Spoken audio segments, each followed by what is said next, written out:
শহরের এক কোণে থাকা আদর্শ পাড়া তার নামের মতো একেবারেই ছিল না। কারণ এই পাড়ার অলিগলিতে এমন যুবক আর বৃদ্ধদের দেখা যেত যাদের প্রত্যেক দিনই কোনো না কোনো নতুন জিনিস দেখতে ইচ্ছা করত। সেই জন্য এই পাড়াকে লম্পট পাড়া বললে খুব একটা ভুল হবে না। এই পাড়ারই সরলা দেবীর ছেলে নবীনের সদ্য বিয়ে হয়েছে। ওর ওয়াইফের নাম শ্রেয়া, আর সে খুব মডার্ন ছিল।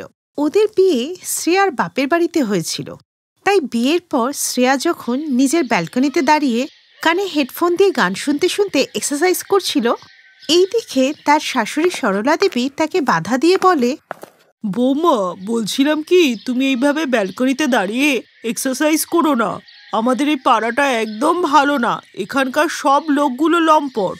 মা বোনদের ভুলভাল নজরে দেখা এই লম্পটদের কাজ। তাই দেখো, কোনো ব্যালকনিতে কোনো মেয়েরা থাকে না, সব ঘরের মধ্যেই থাকে। যাই হোক মা, আমি ওইভাবে থাকতে পারবো না। আমি সবসময় বাইরেই এক্সারসাইজ করেছি, এটাই আমার অভ্যাস। তাই আমি কারোর জন্য নিজেকে চেঞ্জ করতে পারবো না। আমি যা আছি তাই থাকবো, আর আজকের পর থেকে আপনি আমাকে একদম কিছু বলবেন না। আমি যেমন আছি তেমনই থাকবো, বুঝলেন? এই বলে শ্রেয়া ঘরে চলে গেল, আর নবীনও ততক্ষণ স্নান করে রেডি হয়ে গেল। নবীন, তুমি মাকে বুঝিয়ে দাও যে আমাকে যেন এভাবে না আটকায়। আমি আজকের যুগের মেয়ে, মডার্ন মেয়ে। আর যদি আমি ব্যালকনিতে দাঁড়িয়ে এক্সারসাইজ করি তাতে ক্ষতি কি? আরে আসলে আমাদের পাড়াটাই একটু অন্য রকমের, বুঝলে? তাই মা তোমায় বলেছে। আচ্ছা চলো আমরা কোথাও ঘুরে আসি। 2 দিন পরে আমার অফিস খুলে যাবে, তখন তুমি বলবে যে তোমাকে কোথাও নিয়ে বেরোয়নি। এটাই তো, 1 সপ্তাহের জন্য হানিমুনে গেছিলাম, মনটা আমার ভালো ছিল। আজকে আবার মা এসব বলে আমার মনটা খারাপ করে দিল। আমি রেডি হচ্ছি, এখনই ঘুরতে যাব। ঘরে না দমটা বন্ধ হয়ে যাচ্ছে। শ্রেয়া যখনই রেডি হতে যাচ্ছিল তখনই সরলা দেবী জলখাবারের ট্রে নিয়ে এসে উপস্থিত হন। বৌমা, আমি তোমার জন্য গরম গরম আলুর পরোটা বানিয়েছি। সরি বৌমা, তোমাকে আমি অনেক কিছুই বলে ফেললাম। মা, তুমি কেন সরি বলছো? সরি তো আমার বলার কথা, কারণ আমিও তো তোমাকে পাল্টা জবাব করেছি, কত ভুলভাল কথা বলেছি। আজকে তুমি প্রমিস করো এই পাড়ার লোকেদের নিয়ে আমরা দুজনের মধ্যে কোনো ভুল বোঝাবুঝি করব না, ঝগড়া করব না। হ্যাঁ বৌমা, প্রমিস। আজকের পর থেকে আমি আর তুমি একদম ঝগড়া করব না, পাড়ার লোকেরা যে যা বলুক। ওই দিন থেকে শ্রেয়ার শাশুড়ি আর শ্রেয়াকে কিছু বললেন না, কারণ উনি বুঝলেন যে যুগ পাল্টাচ্ছে। তাই আজকের বৌমারা ঘরে আর বন্দী হয়ে থাকে না। শ্রেয়ার স্বভাব খুব ভালো ছিল, আর ও সরলা দেবীকেও খুব সম্মান করত। তাই ওদের সম্পর্কটা খুবই মধুর ছিল। কিন্তু যাই হোক, লম্পট পাড়ার কিছু লোকেদের স্বভাব কি আর পাল্টাবে? ওরা তো সবসময় এই সুযোগে থাকতো যে কখন শ্রেয়া একটু বাইরে বেরোবে আর ওরা শ্রেয়াকে দেখবে আর ভুলভাল কথা বলবে। এরকমই একদিন যখন শ্রেয়া বাড়ি থেকে বেরোলো, তখনই পাড়ার দোকানে দাঁড়িয়ে লম্পট ছেলেরা ওকে নিয়ে আজে বাজে কথা বলছিল। একেলা বাজারে যেও না, কারণ নজর লেগে যেতে পারে। আরে ভাই, আজকাল না বাজারে ব্লু জিন্স খুব চলছে, বুঝলি? আমিও ভাবছি একটা কিনে নি, তাহলে ম্যাচিং ম্যাচিং হয়ে যাবে।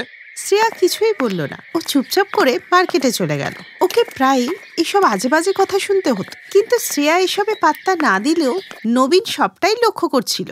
মা, আমি ভাবছিলাম ওই যে মডার্ন কলোনিতে যে নতুন ফ্ল্যাটগুলো হচ্ছে না, একটা নিয়ে নি। এই পাড়ায় থাকতে না আর ভালো লাগে না, এখানকার পরিবেশ খুব বাজে হয়ে গেছে। এই বাড়িটা ছেড়ে দিবি? আচ্ছা ঠিক আছে। শ্রেয়া দেখল যে বাড়ি বদলের নাম শুনে ও শাশুড়ির মনটা একটু উদাস হয়ে গেল। আসলে সরলা দেবী তার বাড়িটাকে খুবই ভালোবাসত, আর কেনই বা বাসবে না? যে বাড়িতে সে দীর্ঘদিন বাস করেছে সেই ঘরকে ছাড়তে কার মন করে? কিছু লোক পাড়াতে থাকতেই পছন্দ করে, ওরা ফ্ল্যাটে যেতে চায় না। তেমনি সরলা দেবী, কারণ সরলা দেবী বিয়ে করে এই বাড়িতেই বউ হয়ে এসেছিলেন, আর ওনার ইচ্ছে যে শেষ দিন পর্যন্ত উনি এই বাড়িতেই থাকবেন। তাই এই বয়সে এসে বাড়িটা ছাড়া তার কাছে খুবই দুঃখজনক ঘটনা ছিল। আসলে সমস্যাটা বাড়ির ছিল না, ছিল পাড়ার। কারণ ওখানকার লোকেরা নিজেদের মানসিকতা বদলাতেই চাইতো না। এরপর শ্রেয়া নবীনকে এই ব্যাপারটা বুঝিয়ে বলল। এরপর একদিন যখন নবীন কিছুদিনের জন্য অফিসের কাজে বাইরে গিয়েছিল, ওই দিন মাঝরাতে ব্যানার্জি বাবুর বউর কান্নায় সারা পাড়া জেগে ওঠে। চিৎকার শুনে সবাই বাইরে আসে আর কথা বলতে লাগে। এইসব শুনে প্রিয়া তার শাশুড়িও ব্যালকনিতে এলো। আরে কি হলো? ব্যানার্জি বাবুর বাড়ির থেকে কান্নার আওয়াজ আসছে কেন? মোহিতের শরীর খুব খারাপ, কোনো জ্ঞান নেই, নড়াচড়াও করছে না। অনিল কাকুও তো নেই। 2-3 দিন ধরে ওর শরীরটা খুব খারাপ ছিল, এখন ওর অবস্থা খুব খারাপ হয়ে গেছে, হাসপাতালে নিয়ে যেতে হবে। আরে বাবা রাহুল, একটা ক্যাব বা অটো কিছু ডেকে নিয়ে আয় না, তোর বন্ধুর শরীর তো খুব খারাপ। কিন্তু কাকু এত রাতে কোনো ক্যাব বা অটো তো পাওয়া যাবে না। কারো গাড়ি থাকলে তাড়াতাড়ি হাসপাতালে যাওয়া যেত। কাকু আপনার গাড়িটা দেবেন? কিন্তু চালাবে কে? আমরা কেউ যে গাড়ি চালাতে পারি না। গাড়ি তো সুনীল নিয়ে গেছে, বৌমার এক আত্মীয়ের বিয়ে ছিল, আর আমারও এখন বয়স হয়েছে, রাত্রেবেলায় দেখতে পাই না, গাড়ি চালাতে পারবো না। সবাই যখন এই বলাবলি করছিল তখন শ্রেয়ার মনে পড়ল যে নবীন তো গাড়িটা নিয়েই যায়নি। শ্রেয়া তাড়াতাড়ি গাড়ির চাবি নিয়ে ও শাশুড়িকে বলল, মা তুমি দরজা বন্ধ করে নাও, আমি মোহিতকে নিয়ে যাচ্ছি। আচ্ছা বৌমা, সাবধানে যাও। শ্রেয়াদের গাড়িটা বাড়ির নিচে দাঁড়িয়ে থাকতো, তাই সে মোহিত আর ব্যানার্জি বাবুকে ঝটপট করে গাড়িতে উঠতে বলল। এটা সেই মোহিত যে শ্রেয়াকে নিয়ে প্রত্যেকদিন আজে বাজে কথা বলতো। আর কিছুক্ষণের মধ্যেই ওরা হাসপাতালে গিয়ে পৌঁছায়, আর সঠিক সময়ে চিকিৎসা হওয়ার কারণে মোহিত প্রাণে বেঁচে যায়। আদর্শপাড়ার সব লোকেরা শ্রেয়ার এই কাজের জন্য ওর খুব প্রশংসা করল। আর ওদের মধ্যে সেই লম্পট লোকেরাও ছিল যারা কাল পর্যন্ত শ্রেয়াকে নিয়ে ভুলভাল কথা বলতো, আর আজকে ওরই প্রশংসা করছে। এরপর মোহিত আর পাড়ার সব ছেলেরা শ্রেয়াকে সরি বলে, কারণ শ্রেয়া না থাকলে আজকে অনেক বড় বিপদ হয়ে যেত। ওই দিন থেকে পাড়ার লোকেরা মিলে লম্পট পাড়া এই ট্যাগটা সরিয়ে দিল, আর লম্পট পাড়া আবার আদর্শ পাড়া হয়ে গেল।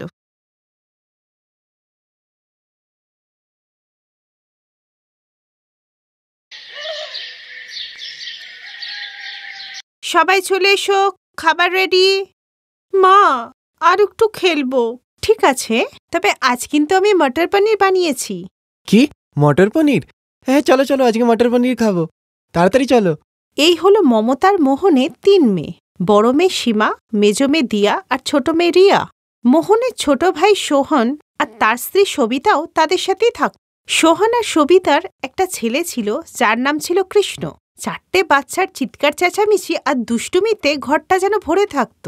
ওই দিনও 4টে বাচ্চা একসাথেই খেলছিল, আর তারপর খাবার খেতে খেতে, মা আমার না আর একটা ভাই চাই। হ্যাঁ কি বললে? হ্যাঁ একটা ভাই চাই। কিন্তু কেন? কারণ আমার 3টে দিদি খালি আমাকে ঘর ঘর খেলায়, আমার একদম ভালো লাগে না। যদি আমার একটা ভাই হয়, ও আমার সঙ্গে ক্রিকেট খেলবে, তাই না? তাই চাই। ঠিক আছে ভাই, তুই একদম রাগ করিস না। খাবার খেয়ে নিয়ে আমরা 3 বোন তোর সাথে ক্রিকেট খেলবো। হ্যাঁ খুশি, কিন্তু রোজ খেলতে হবে। হ্যাঁ হ্যাঁ খেলবো বলেছি, খেলবো। নে তাড়াতাড়ি খেয়ে নে। এইভাবেই সময় চলে গেল, আর 4 জন ছেলে মেয়ে বড় হয়ে গেল। একদিন মোহন খুব দৌড়ে দৌড়ে বাড়িতে এলো, তার হাতে মিষ্টির প্যাকেট ছিল। সীমা, মমতা, সোহন, তাড়াতাড়ি এসো, তাড়াতাড়ি এসো। কি হয়েছে গো? বাবা, আমার রেজাল্ট কি হলো?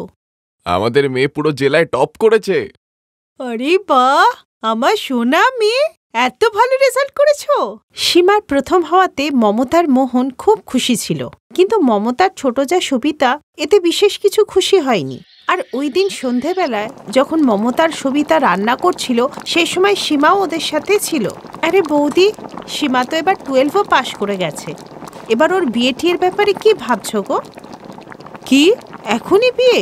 কাকিমা, আমি আরো পড়াশোনা করতে চাই। আরে এত পড়াশোনা করে কি করবি? 12 পাশ করে গেছিস, আর কি হবে? এখন বিয়ে কর, সংসার সামলা, আর পড়াশোনা করে কি করবি? না সবিতা, ও পড়াশোনা যখন করতে চাইছে, আমরা ওকে আরো পড়াবো। আরে পড়াবে তো কিভাবে পড়াবে? আমাদের গ্রামে তো কোনো কলেজ নেই, আর পড়াশোনা করতে যদি শহরে পাঠাও, তখন যদি কিছু এদিক ওদিক হয়ে যায়, তখন তো আমরা কাউকে মুখ দেখাতে পারবো না। এই ব্যাপারটা ভেবে দেখেছো একবার? আচ্ছা কাকিমা, তুমি কৃষ্ণের সাথেও কি এটাই করবে? আরে পাগল, ও তো ছেলে, ও যদি টাকা রোজগার না করে তাহলে কি করে চলবে? আমি তো তোমাকে এটাই বলছি, আমি আর আমার বোনরা যদি পড়াশোনা না করি তাহলে কি করব ভবিষ্যতে বলো? সীমার এই যুক্তির সামনে সবিতা চুপ করে গেল, আর যাতে ঝগড়া না বাঁধে সেজন্য সবিতা ওখান থেকে চলে গেল।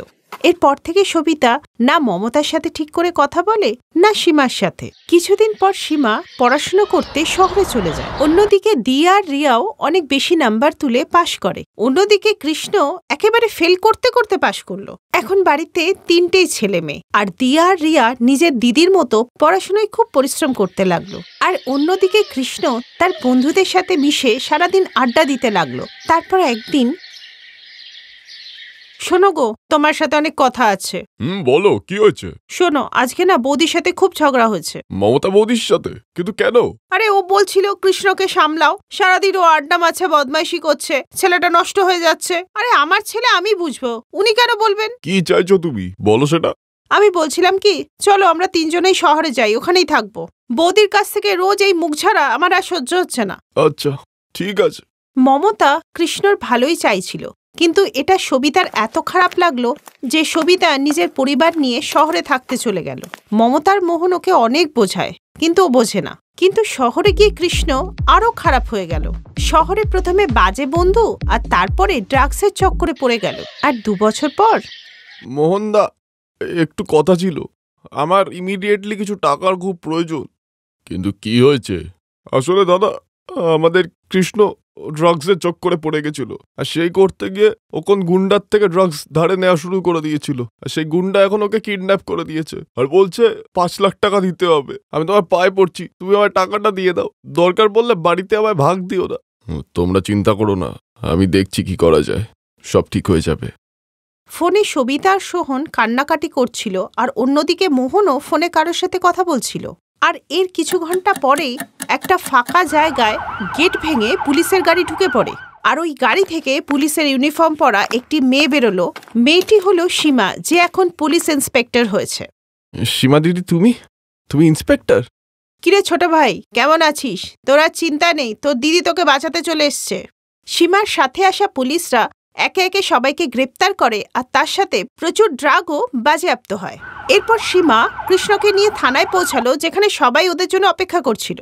সীমাকে পুলিশ ইন্সপেক্টরের বেশে দেখে সবিতা আর সোহন অবাক হয়ে গেল। তখনই কৃষ্ণ বলল, বাবা মা দেখো, সীমা দিদি আমাকে বাঁচিয়ে নিল। দিদি এখন পুলিশ ইন্সপেক্টর হয়ে গেছে মা, পুলিশ ইন্সপেক্টর। এরপর সবিতা সীমার কাছে এগিয়ে এলো আর হাত জোর করে ওর সামনে দাঁড়িয়ে পড়ল। আমাকে ক্ষমা করে দিস সীমা মা, আমি ভুল ছিলাম, আমার চিন্তা ভাবনা ভুল ছিল।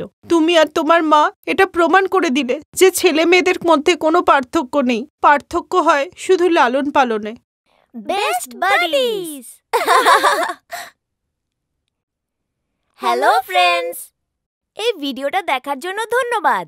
যদি এই ভিডিওটা তোমাদের ভালো লেগে থাকে তাহলে প্লিজ লাইক, সাবস্ক্রাইব আর কমেন্ট অবশ্যই করবে এই ভিডিওতে। আর হ্যাঁ, শেয়ার করতে ভুলো না কিন্তু। আরো অনেক মজাদার ভিডিও দেখার জন্য নিচে দেওয়া এই বেল আইকনটাকে প্রেস করো। দেখতে থাকো বেস্ট বাডিজ।